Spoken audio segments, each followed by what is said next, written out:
I want to speak without a shred of doubt right now that what Nigeria is dealing with, it is both an ancient and a modern problem. And this is bigger, including religion, but bigger than religion. This is not an Usman Danfodio narrative. It's a more modern, more deadly, more intelligent Hydra, a supremacist agenda that was perfected by Osama bin Laden when he globalized the global resurgence of religious terrorism. This is not merely a Fulani problem. It's bigger than that. There are at least about 5-6 groups that we are reckoning with. It has a head in education. It has infiltrated our security defense systems. Over the years, it has infiltrated governance. It has infiltrated media. Wonder shall never end, ladies and gentlemen. There is fire on the mountain. And for those of you who has been wondering, why is it that our leaders are not putting up enough fight against this high level of buying of Christians and other innocent citizens, the destruction of property in this country? Worry no more, because in this video, this security expert has dropped a shocking, bombastic update concerning what is going on. He went on to call out Tinubu, Shetima, Erufai, the army, and several other shocking revelations that he dropped in this video. In fact, when he was asked, are you sure that you are ready to bring evidence to back what you are saying? He said, say lie, that there is nothing he's saying in this video that he cannot substantiate, both in Nigeria and outside Nigeria, and he can do that even while sleeping. And of course, you know that as a security expert, he has access to some intelligence that most of us have no access to, and you end up warning Nigeria that what we are seeing now is just a tip of the iceberg, that what is to come, if care is not taken, is more than 1,000 times what is happening now. And he said that if we end up losing this open opportunity that Trump is giving us, that it is going to be a serious catastrophe. In fact, no be for my mouth when I go hear this one alone, and I'm going to allow you guys to listen very attentively to what he has to say in this video. But as you are listening, make sure you are sharing your thought with me on the comment section. Share the video and also subscribe for more updates, and after that I'll be back. Okay, so thank you so much, Daddy, but I feel like so far you have been speaking in parables. You are not naming. Okay, so you said 5 different heads. You need to put names. Also, you need to give the evidence of all these things that you are saying. I told you it's a supremacist agenda that was designed to use Islam as a cover. That's why for the first 15-16 years, it was targeted only at Christians first. I told publicly that in the later years, towards the end, when they're about to strike Nigeria completely, they will start killing Muslims as well. So I said that about 10 years ago. You are dealing with something that is global, but has a local face. Its objective is to take the whole of Nigeria, not some of Nigeria. Now, it's going to use Islam and the Sharia to take Nigeria. All over the world, its tactics are different. Who is trying to take Nigeria? Now, let me put it for you like this. The architecture for the intelligence behind this thing is more than the local intelligence. But they have contacted local actors. You see, there's what they call the ISWAP. The Fulani is there. Then you have the Kanuri-dominated Boko Haram. Then you have Lakurawa, Ansaru, and all those other offshoots of the global template provided by Al-Qaeda. Many-headed, only one heart. And what the idea is to take Nigeria, take West Africa, take the rest of Africa, and then use that resources to dominate the world. Okay, so it's Al-Qaeda that is trying to take over Nigeria through these different terrorist organizations. An intelligence created by Al-Qaeda between 1991 and 1996, Osama bin Laden was in Sudan, perfecting the model of how to globalize terrorism and rule the world with Sharia. And he knew they would have to kill Muslims as well. So what we're dealing with is bigger than just a religious problem. It's a supremacist agenda covering its face with Islamic religion. So for people that may be watching right now, some of them will say we've been hearing about things like this for a long time. Where is the actual evidence? Like what you said bin Laden drafted in Sudan. Is there a record of it somewhere? Like some people would say, where is the evidence to the things that you're saying? Okay, one of the greatest weaknesses of the African nations of the world, including Nigeria, is the inability to mathematize inquiry. That is to collect statistics and data, crunch it, and then do what they call concatenation. That is to join all the dots and use that to come to a conclusion and predict things that when they happen, you will not be surprised. If you follow the media in Nigeria over the past 20-something years, there's nothing I have said beforehand that did not come to pass, including when the color of the terrorist, the color skin of the terrorist is going to change in the latter hours, when they are bringing in people from the Maghreb and they're bringing in other people from outside of our borders. So if you want evidence, I will give you some. Number one, let me give you something very simple. There's no place in the world that has responded to an already documented resurgence of global Islamism by claiming to arrest terrorists, and then you claim that you have de-radicalized them, and then you absorb them into the Nigerian army. You see, that one alone is an amazing case of stupidity. I've never heard of this kind of madness before. An armed robber comes to your house, you arrest him, instead of prosecuting him, you claim that you have changed his mind, and you now make him join your megadis. That is, of course, one. Number two, if we collate, I can tell you from the beginning, one of the things I discovered from the year 1999 to 2000 was government complicity. And why do I say so? We have reached a stage now where we are not afraid of anything anymore. In those days, we were more afraid of the enemy within than the enemy without. So today, there can be documents that I will give you, we'll put on display. When you find out that young girls are kidnapped, married off, taken away from their husbands, I mean, sometimes young girls are kidnapped, sometimes wives are kidnapped, married off Islamic way, and you will see that if summons will come, the governors were aware. I can give you a case where we had to curb a terrorist attack in Kaduna State. We could tell you the modus operandi. It started with Gumi when he came back from Mecca, when he came back from Saudi Arabia. His first tafsir in Kaduna was a call to violence, to slaughter. The VHS came to me because we have been setting up early warning systems, and this is what a real early warning system is to prevent something. When we got it, we translated it into English, and at that time it was Obasanjo who was the president of Nigeria. Thank God for the first square general overseer, who is now late, Wilson Badejo, who assured me that what we prepared and gave to him was given to Obasanjo in his bedroom. But what they didn't know was that we were still monitoring Kaduna to see whether the arms build-up towards the execution was going to stop. When we saw that it was not going to stop, in fact, this is a good example I'm giving you.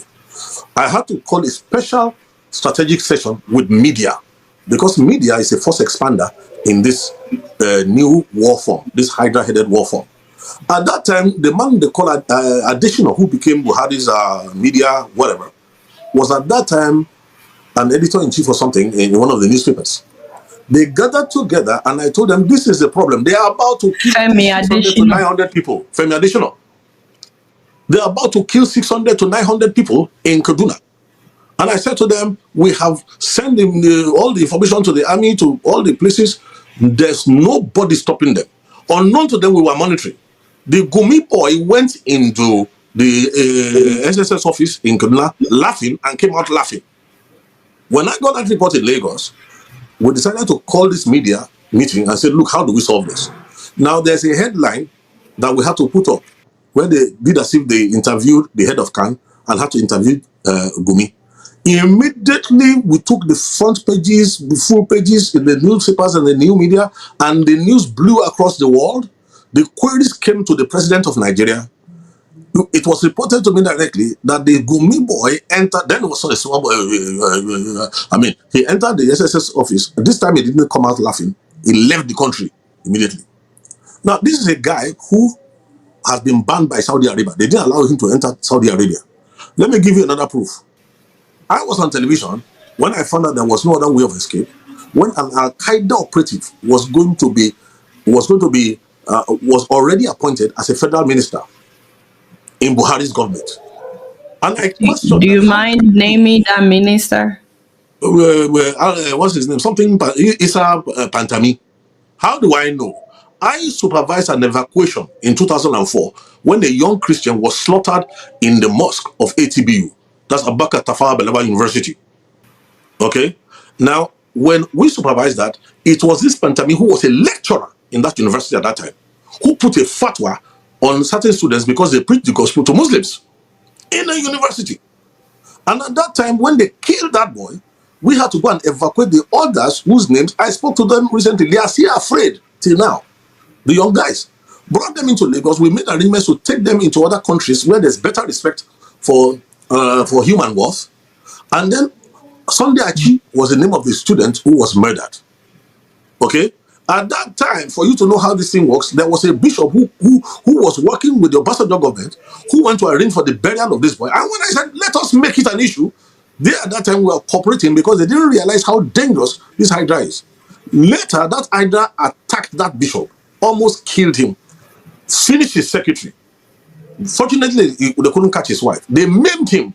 And today, he's one of the forefront advocates who has realized how dangerous this thing is. I could easily give you many more examples. One of the former head of state who was claiming that there was nothing in his time, I was at a meeting with him in his home in Ota. When he gave me his own version of what he believed was going on, I said to him, sir, during your government, they were already building up more and more, infiltrating more and more. I said, do you remember a meeting you went to have in northern Nigeria when these things happened? When you left, they slaughtered every member of the family that entertained you. I said they were sending you a warning to back off. Now, some years later, he went for a security meeting outside Nigeria, and I think when they showed him the build-up of what is coming into Nigeria when the final phase comes. Look, the Nigerian army in totality, everybody knows what the number is. The last time they engaged the BH on 3 war fronts, it took almost 2.5 weeks to overcome. So everybody realizes that if you think the Nigerian army can withstand a combined forces of what ISWAP has planned in the future, what is working for us right now is very simple. Nigeria is 220 million people strong.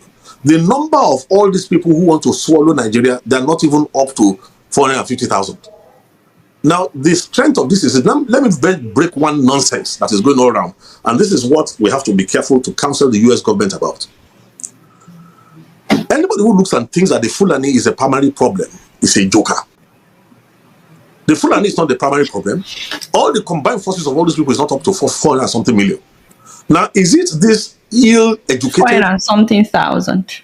Yes. All these ill-educated, all these anachronistic human beings who are wearing loincloth all over the whole place, do you think that they are the real problem?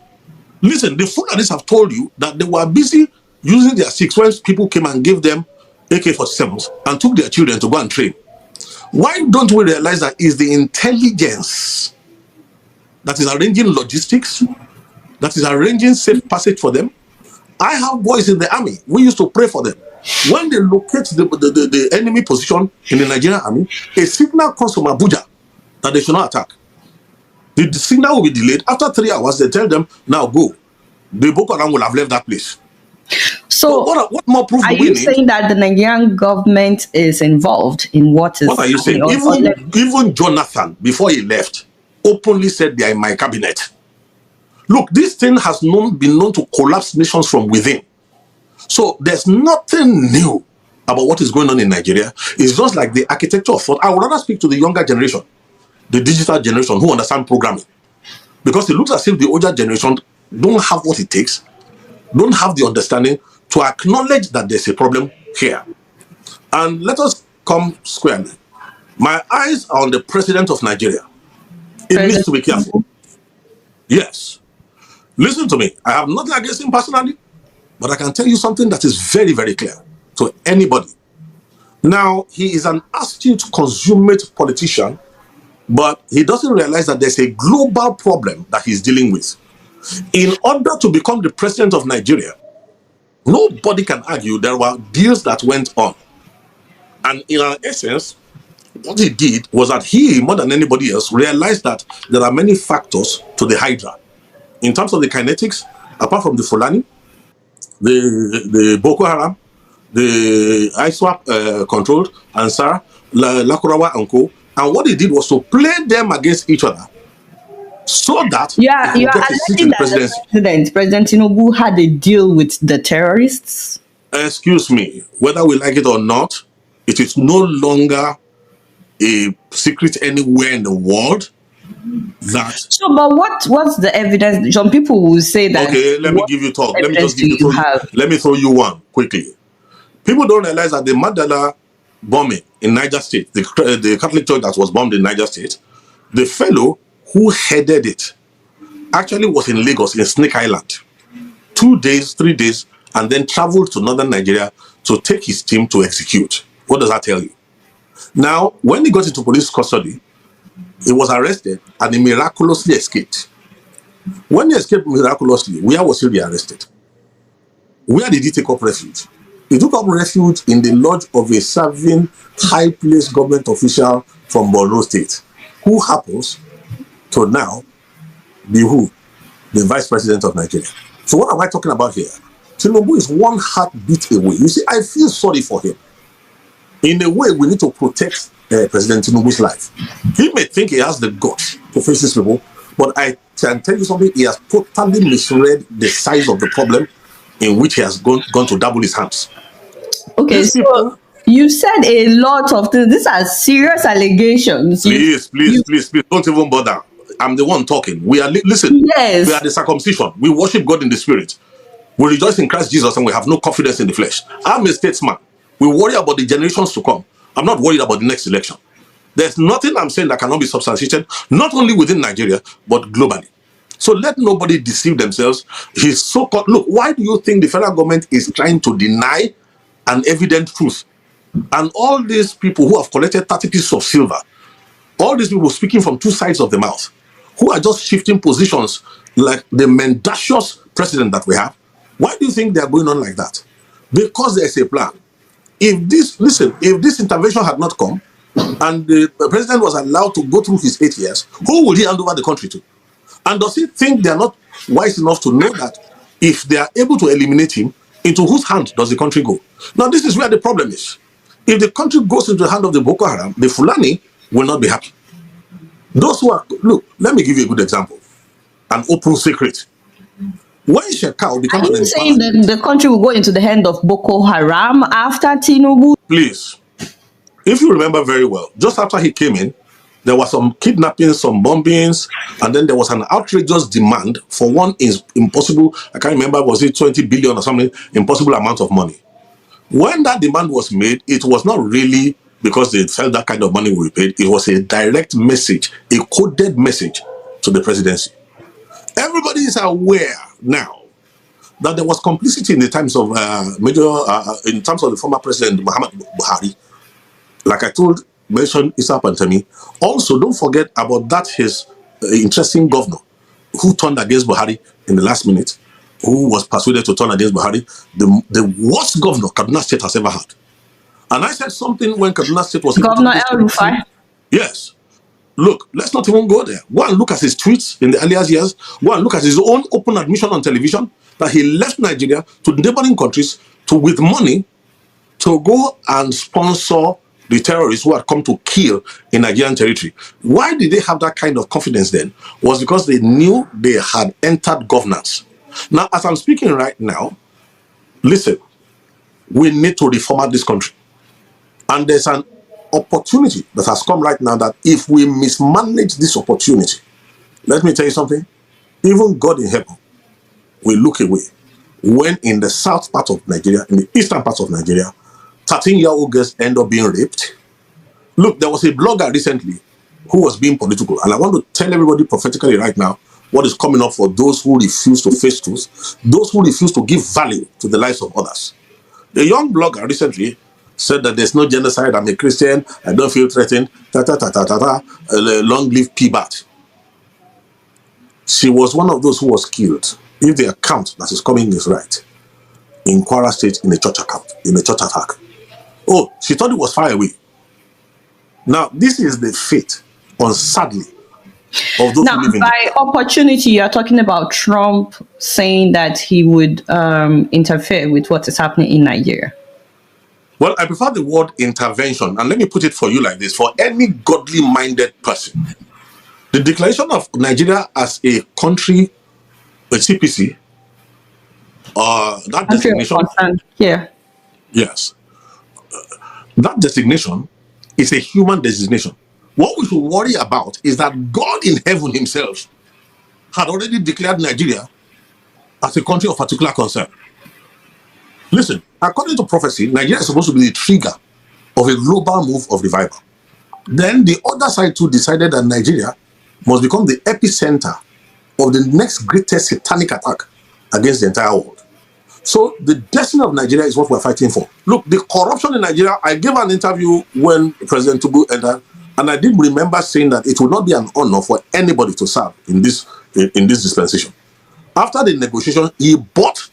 Look, the mantra of this government is this: whatever problem money cannot solve will be solved by more money. Not realizing that there's a hyper-dimensional problem, a problem bigger than money. Look, let me tell you something, the mistake that he's making. The whole Nigerian budget, when you look at it every year, all said and done, comes to how much? Maybe about $30 billion. How much does the diaspora remit to Nigeria every year? 20 billion. Dollars.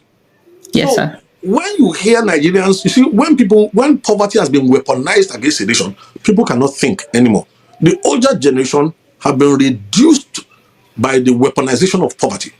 So, look, thinking is an expensive thing. So, it's not easy. Don't blame the average Nigerian.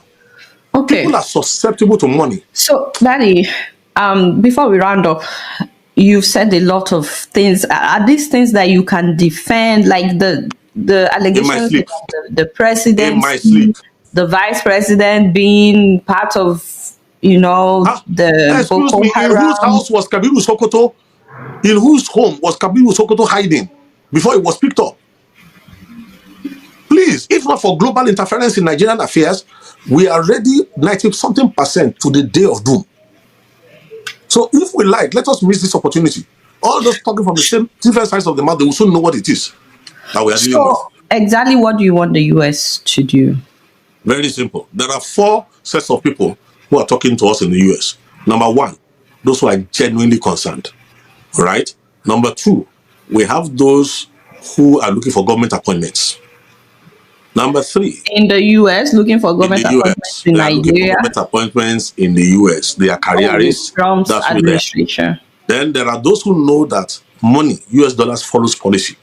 So if not for Trump, they will not be speaking up. They are there. And then there's a last set of zealots who are so zealous that they reject God's wisdom. Those ones are what we call sincere ignorance and conscientious stupidity. They are equally as dangerous. So this is what I want us to do. If Nigeria cooperates properly with the window that God has used Trump to open, there's something that I cannot talk about in detail now. It's called the flight of 2 eagles. There's a bald eagle in that vision that can rescue the green eagle. Now, if we are able to eliminate the unnecessary voices that are fouling the waters in America for us, both within those against us and those for us, and remain only the voices that are looking forward to the future of Nigeria, let me tell you what will come out of it. Number 1, Nigeria will become a nation. Watch this, where the value of life will be something else. We will leap from quantum leap to the forefront of global civilization, all within 4 to 8 years. Number 2, the Nigerian foreign exchange right now that is about 1,600 naira to the dollar can be brought down to at least 1 to 250 to 350 naira to the dollar if we cooperate properly with understanding to tailor the American response in a way that will be profitable to the global community. So, have you discussed any of this with the Nigerian government? Have you presented a government that is busy denying?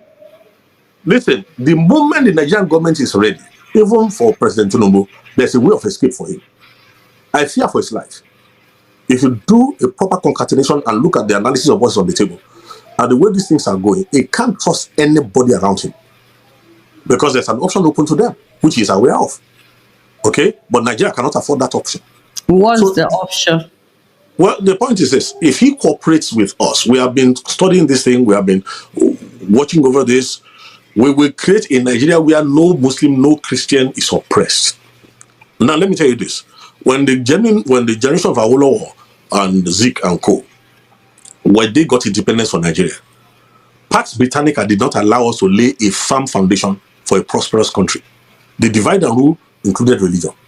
Now, this opportunistic hydra created by Osama bin Laden is using that opportunity. Now, if only Tinubu will cooperate, I will tell him that the first friend of Nigeria in America, first of all, in the olden days, was a man called Frank Wolf. Next is Chris Smith, Congressman Chris Smith. After him, we want to thank people like Louis Gohmert, we want to thank people like Ted Budd, Peter Ricketts, we want to thank people like Josh Hawley, we want to thank people like James Langford, then Ted Cruz. But most of all, this is better than any Nobel Peace Prize. We need to thank God for the two tweets that Donald Trump, they are prophetic. So, but since Trump said that he was going to get involved, the killing has actually gotten worse, and the government is not doing anything really. The young government is not doing that anything. needed to happen to prove to the Nigeria that the government is so compromised, it does not care about your life. All it cares about is to win the next election, which will be very big, the last election that is really democratic in Nigeria. This is a lot for people to digest. In the course of this half hour, you have implicated the president, the vice president, the entire cabinet, the military is compromised. A lot of these things, like the military being compromised and so on, people know. You've talked about El Rufai, you've talked about Sheikh Gumi, the minister that you mentioned, Issa Pantami. Issa Pantami, what does he want to respond? His articles were on the Al-Qaeda website, globally exposed in France, everywhere. All the intel that has been given to Nigeria from foreign nations has been neutralized by the Nigerian government all these years. Who can deny that? I'm really hoping that the Nigerian government will respond. I'm really hoping that they would respond to this. We have gone past that level. Where we are now is, how do we save Nigeria? How do we salvage the nation? How do we create a future for all our children across the entire nation? Don't let the blood of the people who have been slaughtered through the years, past more than 20-something years, we should not let their bloodshed be in vain. Unmerited suffering is often redemptive, and that's the way we should go now. Get the point now. Share your thought with me on the comment section. And of course, you know the vibe. Click on that subscribe button, follow, and share for more updates. Because like this, we move.